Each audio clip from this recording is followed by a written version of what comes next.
नमस्कार दोस्तों, मेरा नाम है अभय सिंह और आपका स्वागत है आपके अपने YouTube channel current affairs for exam में। दोस्तों, अब हम बात करने वाले हैं एक ऐसी न्यूज़ की जो सिर्फ वाइल्ड लाइफ या एनवायरनमेंट तक लिमिटेड नहीं है, बल्कि governance, biodiversity conservation, federal environmental responsibility और इंडिया के ग्लोबल इकोलॉजिकल लीडरशिप से सीधा जुड़ी हुई है। रीसेंट डेवलपमेंट के अकॉर्डिंग गुजरात ने 33 साल बाद अपना टाइगर स्टेटस ऑफिशियली रीगेन कर लिया है और इस रिकॉग्निशन को national tiger conservation authority NTCA ने फॉर्मली कंफर्म किया है। यह सिर्फ एक टाइगर के देखने की कहानी नहीं है, यह कहानी है policy continuity, habitat restoration, scientific validation और लॉन्ग टर्म कंजर्वेशन सक्सेस की। इसलिए यह news UPSC general section paper 3 यानी एनवायरमेंट और जनरल सेक्शन पेपर 2 जिसमें गवर्नेंस आता है उसके हिसाब से तथा प्रीलिम्स, इंटरव्यू और स्टेट एग्जाम्स सबके लिए एक्सट्रीमली इम्पोर्टेंट हो जाती है। सबसे पहले यह समझना जरूरी है कि आज के कॉन्टेक्स्ट में इस न्यूज़ का रेलेवेंस क्या है। इंडिया ऑलरेडी दुनिया का लार्जेस्ट टाइगर होल्डिंग कंट्री है, जहां वर्ल्ड के 70% वाइल्ड टाइगर्स प्रेजेंट हैं। ऐसे में जब एक स्टेट टॉप 3 प्रेडेटर्स अर्थात लॉयन, टाइगर और लियोपार्ड को एक साथ होस्ट करने वाला पहला इंडियन स्टेट बन जाता है, तो यह इकोलॉजिकल गवर्नेंस का ग्लोबल एग्जाम्पल बनता है। इस न्यू का टाइमिंग भी क्रिटिकल है, क्योंकि ऑल इंडिया टाइगर एस्टिमेशन 2026 अर्थात AIT 2026 स्टार्ट हो चुका है। क्लाइमेट चेंज और हैबिटेट फ्रेगमेंटेशन के चैलेंजेस बढ़ रहे हैं और इंडिया अपने कंजर्वेशन मॉडल को ग्लोबल फोरम पर प्रोजेक्ट कर रहा है।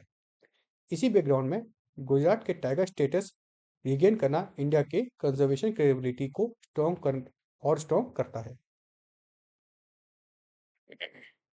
अब आते हैं कोर डेवलपमेंट पर। गुजरात को 33 साल बाद टाइगर स्टेट का स्टेटस वापस मिला है। यह कंफर्मेशन एनटीसीए के थ्रू आई है। यह स्टेटस तब मिला है जब रतन महल वाइल्ड लाइफ सेंचुरी, जो कि दाहोद डिस्ट्रिक्ट में गुजरात मध्य प्रदेश बॉर्डर के पास लोकेटेड है, वहां टाइगर की परमानेंट प्रेजेंस साइंटिफिकली स्टेब्लिश हो गई है। सबसे इंपॉर्टेंट पॉइंट यह है कि यह टाइगर सिर्फ ट्रांजिट में नहीं था, यह एक सेटल्ड रेसिडेंट टाइगर है। फरवरी 2025 में पहली कैमरा ट्रैप इमेज रिकॉर्ड हुई और उसके बाद लगातार 10 महीने तक कैमरा ट्रैप और सीसीटीवी सर्वेलेंस से कंफर्म किया गया कि टाइगर वहीं परमानेंटली रह रहा है। इस टाइगर के डिटेल्स भी एग्जाम रेलेवेंट है। यह एक नियरली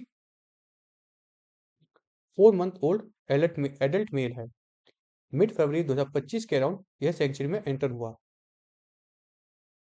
और कंटिन्यूस एविडेंस के थ्रू प्रूव हुआ है कि यह वायबल हैबिटेट में एस्टेब्लिश हो चुका है।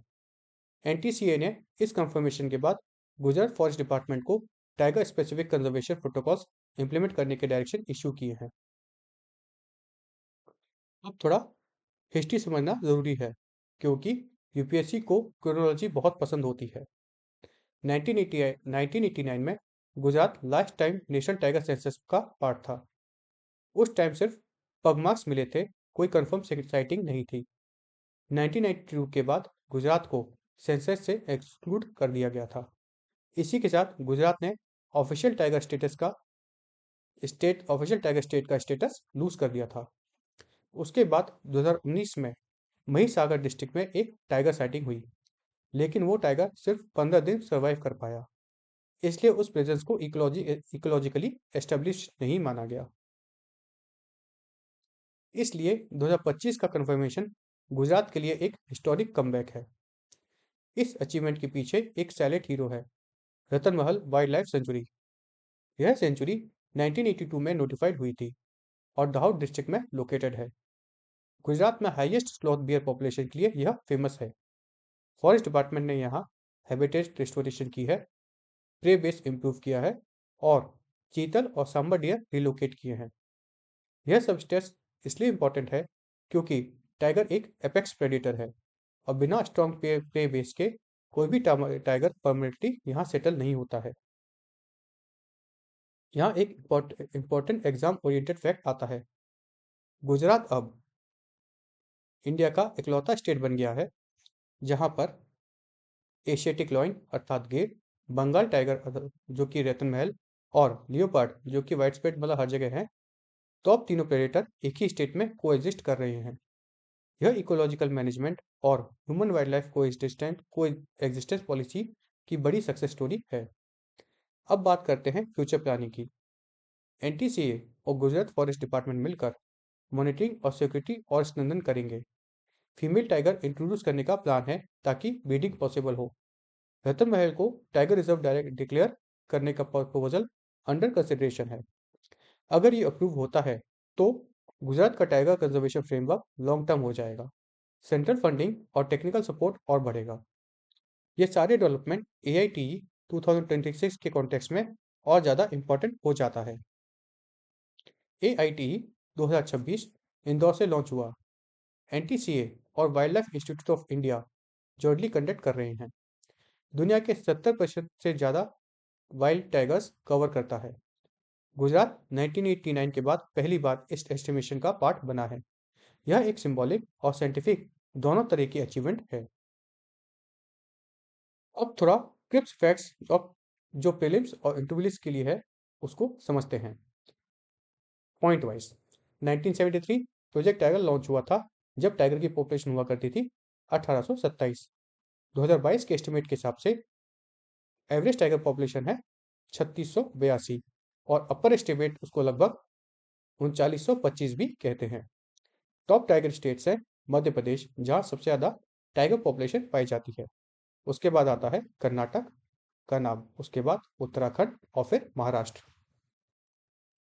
रिजर्व्स की बात करें तो कॉर्बेट नेशनल पार्क में हाईएस्ट डेंसिटी है। नागार्जुन और श्रीसाइलम में लार्जेस्ट टाइगर रिजर्व है। बंदीपुर, नागरहोल, बांधवगढ़ ग्लोबली इंपॉर्टेंट है। इंटरनेशनल टाइगर डे हर साल 29 जुलाई को ऑब्जर्व किया जाता है। यह एस्टेब्लिश हुआ था 2010 सेंट पीटर्सबर्ग टाइगर समिट में।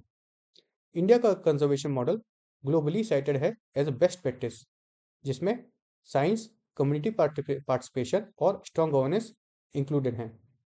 गुजरात का टाइगर स्टेट रीगेन करना इस ग्लोबल नैरेटिव को और एनफोर्स करता है। अगर यूपीएससी या स्टेट पीसीएस में 150 से या 200 का आंसर लिखना हो तो आप कंक्लूड कर सकते हैं Gujarat regaining tiger status after 3 decades reflects India's robust conservation governance, scientific wildlife management, and successful habitat restoration. It strengthens India's leadership in global biodiversity conservation while highlighting the importance of long-term ecological planning and cooperative federalism. Friends, आज का session यही समाप्त होता है। आपको हमारा session कैसा लगा कमेंट करके बताइएगा तथा लाइक और सब्सक्राइब अवश्य कीजिएगा। एवं अगर आपको यह फ्रूटफुल लगा तो अपने फ्रेंड्स के साथ शेयर भी कीजिएगा। धन्यवाद। जय हिंद, जय भारत।